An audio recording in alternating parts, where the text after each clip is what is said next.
You'll remember from our previous lessons that we've gone over informative writing before. Let's just take a quick review of it as a refresher. Informative writing is like being a teacher or a reporter. Your goal is to explain something or give facts about a topic. Now today, we're going to be focusing on headings, bullet points, and illustrations within informative writing.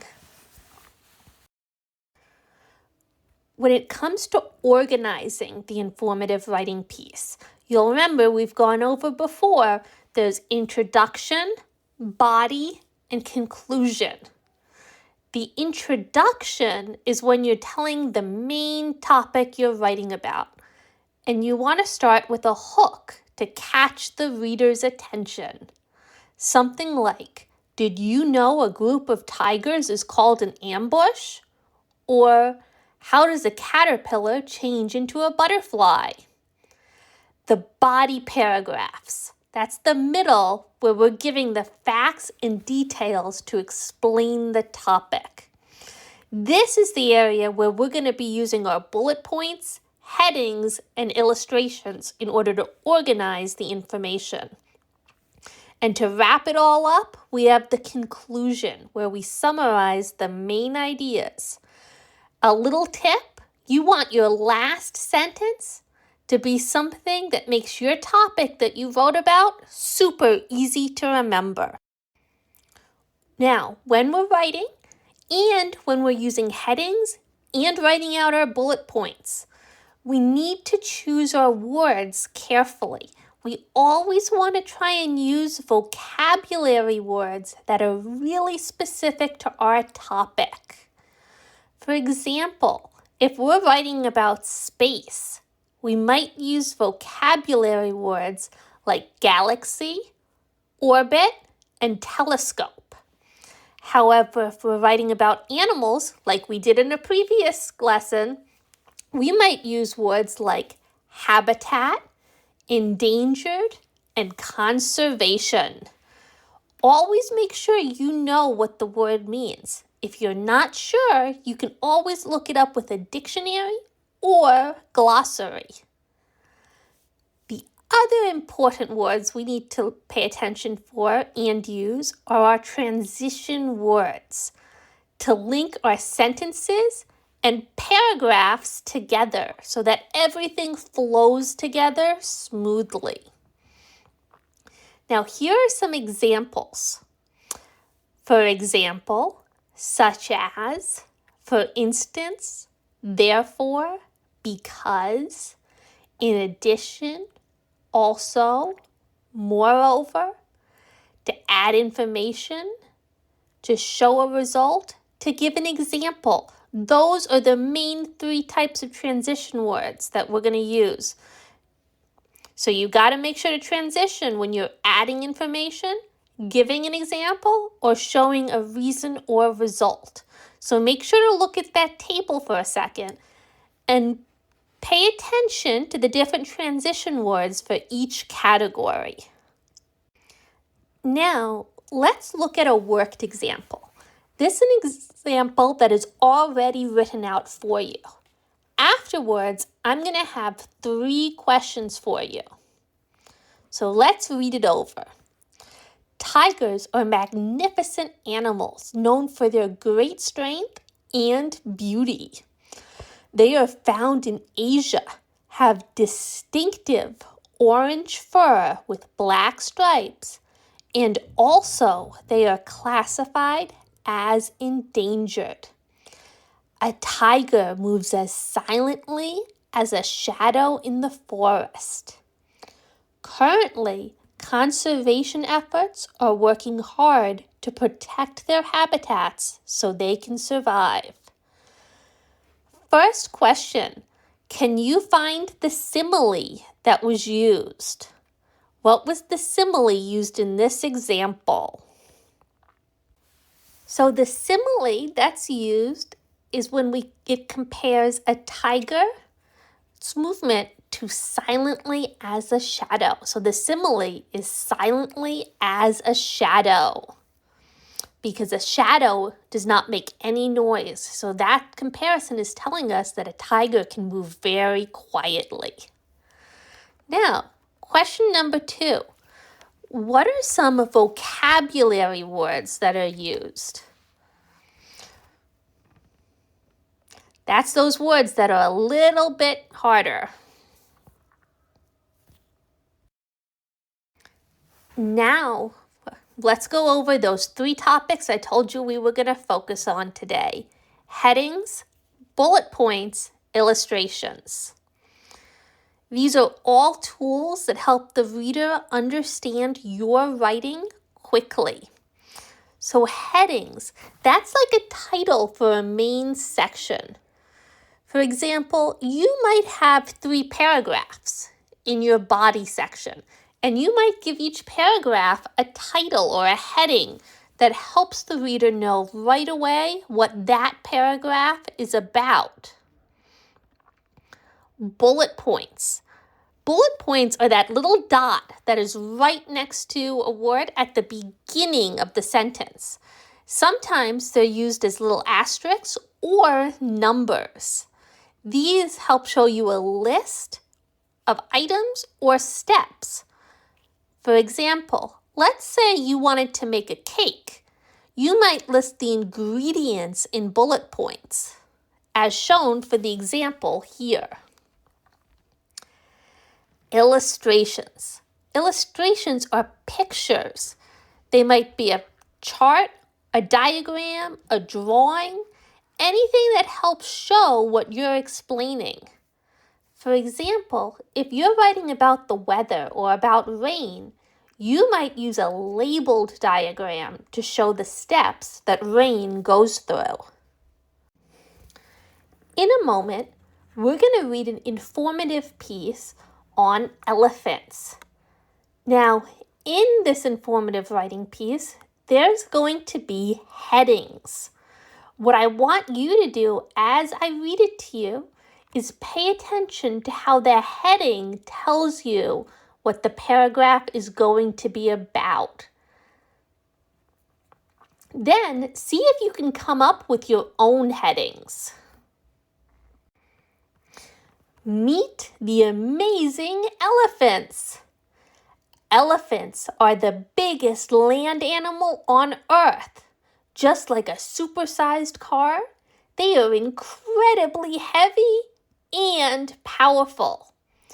There are 2 main types of elephants: the African elephant and the Asian elephant. African elephants are larger and have huge fan-shaped ears that look like the continent of Africa itself. These massive ears actually help the elephants stay cool under the hot sun. Asian elephants are a bit smaller and have ears that look more like the shape of India. Both types are super smart and have strong family bonds, living in groups called herds. The incredible trunk.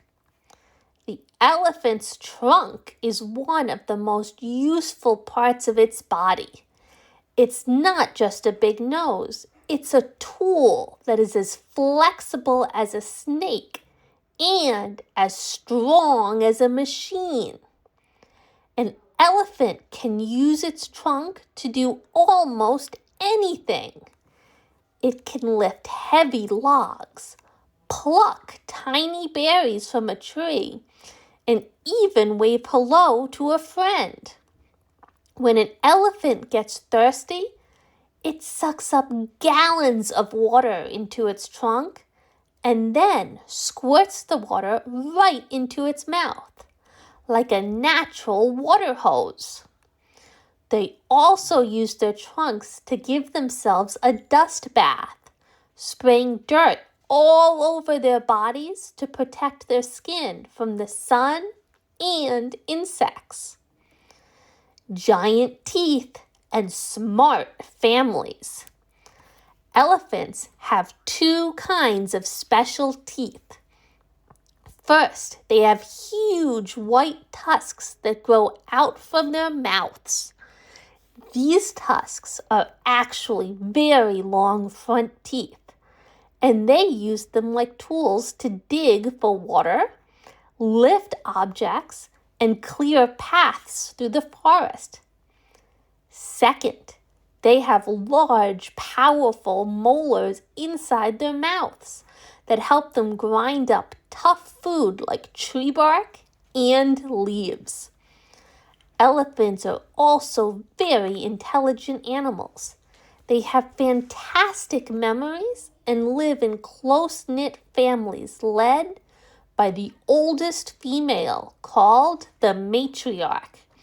She remembers where all the best food and water spots are, guiding the herd safely across long distances throughout their entire lives. So this time, we're going to be reading about playgrounds. Do you ever play on the playground during recess? Thumbs up for yes, thumbs down for no. All right, so in our informative writing reading about a playground, we're going to focus on the fact that in this one, there's going to be bullet points. I'm going to ask you to really focus on those bullet points and try and figure out if you were to write the bullet points, would you do it this way or would you choose a different bullet point? Let's go ahead and begin. All about playgrounds. A playground is the most awesome outdoor classroom you will ever visit. It's a special, safe place built just for you to run, jump, and shout with your friends. Think of it as an adventure park right in your neighborhood. Playing is super important because it helps you learn, grow, and become stronger. Playgrounds are like the meeting spot for fun. You can find them at schools, in parks, and sometimes even right outside your apartment building. What makes a playground so exciting? It's the amazing equipment. All the pieces are designed to help you become a superhero of strength and balance. Don't forget that the soft ground underneath, which is there to keep you safe if you tumble. The coolest things you'll find are climbing walls and towers. These structures let you climb high like a mountain goat. They help you build strong muscles and learn how to balance your body. Swings. Whoosh! Swings let you fly up high and feel the wind in your hair. They teach your body about rhythm and moving with power. Super slides. Fast, twisty, or straight slides give you a quick, exciting rush. They help you feel brave and measure speed. Seesaws or teeter-totters. You need a friend for this. You learn about sharing, waiting your turn, and how your weight makes the beam move up and down. Sandboxes. Grab your bucket and shovel. This is the perfect spot for creative play. You can build giant castles, dig for treasures, or bake mud pies. When you visit the playground, you are doing more than just having fun. You are also doing important work. Time outside is a wonderful way to feel happy and calm. Plus, when you play with others, you learn how to be a great friend. Playgrounds help you get super strong. Playing keeps your heart and body healthy, making you a faster runner and a better jumper. Be a social star. You learn to share toys, take turns on the swings, and figure out how to solve small problems with your friends. Use your imagination. You can pretend the climbing tower is a spaceship. The slide is a waterfall, or the sandbox is a whole new planet. Next up, the science of popcorn. Why does it pop, and other kernel secrets? So as we read this one, we're going to pay attention for illustrations. You're also going to see other things we've talked about today. Pay attention. See if you can find a heading, a bullet point, a simile, a metaphor.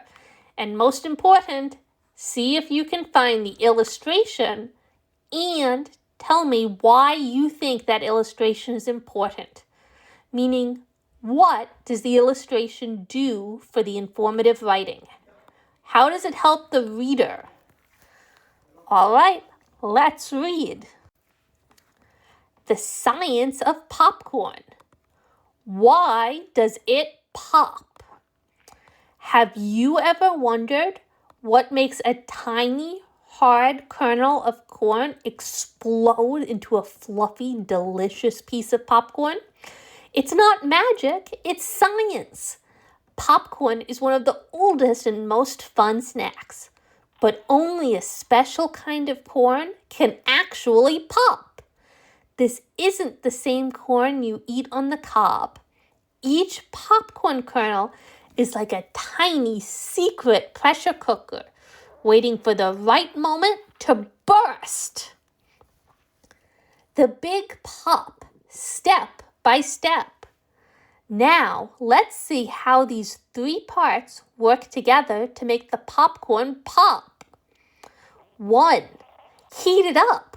When you put a popcorn kernel in a hot pan or microwave, the temperature inside the kernel starts to rise. The water inside begins to get hotter and hotter. 2. Pressure builds up. As the water gets hotter, it turns into steam. Steam takes up much more space than liquid water. Because the hard outer shell won't let the steam escape, pressure starts to build up inside the kernel.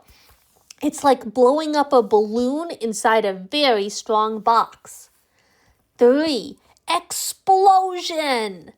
The pressure builds and builds until it's too much for the hard shell to hold. Boom! The shell breaks open with a sudden explosion. 4. Fluffy cloud. When the shell breaks, the super hot steam and soft starch inside suddenly expand very quickly.